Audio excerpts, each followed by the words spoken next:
not the only problem with the omnibus. The entire bill is kind of a lobbyist paradise.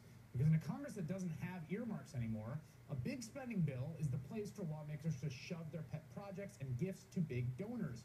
And here to catalog some of the lowlights of the bill is Dayen. He's contributing writer at Salon.com, weekly columnist at the Fiscal Times. Dave, you had a great piece today about everything else that's in there, not including the swaps push out this sort of Citigroup written provision. What else is in there?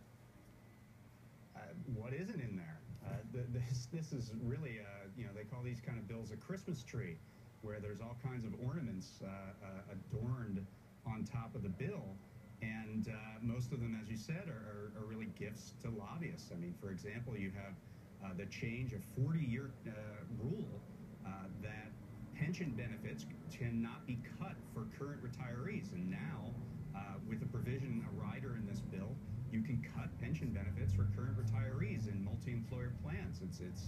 These are people who earned these retirement benefits, worked their entire lives, and now they can see them cut after the fact. It's just an example of the kind of thing that's in this bill. You've also got cuts to the budgets of the IRS, big cuts to the budget of the IRS, cuts to the budget of the EPA. You've also got this campaign finance provision. I thought John McCain, obviously, who's been very outspoken in favor of campaign finance regulations, has seen part of his life's work undone by fellow Republicans in the Supreme Court. This is what he had to say on Andrew Mitchell's show about that provision today.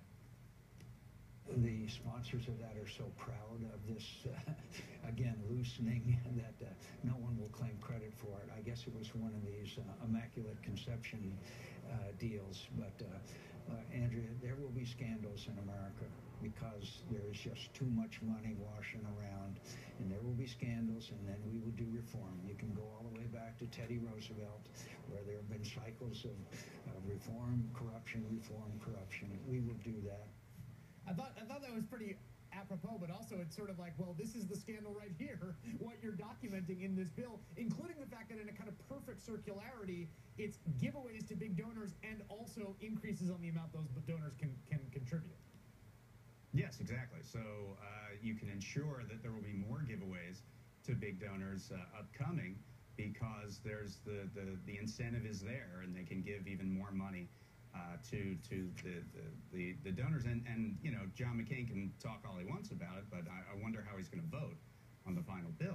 Right. Well, I think he probably will vote for it. There's also some interesting nutritional special interest provisions in there. There was a white potato provision, which cracked me up, which is, I guess, white potatoes were taken out of approved food for in WIC, which is for women and infant children, right? That's now back in. Yeah, that's back in, and in the school lunch program, certain grains are now back in and can be used. It's just an example. I mean, even if you took out the derivatives piece of this bill, this would still be a pretty terrible product. Yeah. And I'm so old that I remember that President Obama and members of the Democrats in the Senate saying that we don't want any policy riders in these bills. Right. But that was apparently there are in there now. That was the old policy. No policy riders. David Dayen, thank you very much. All right, another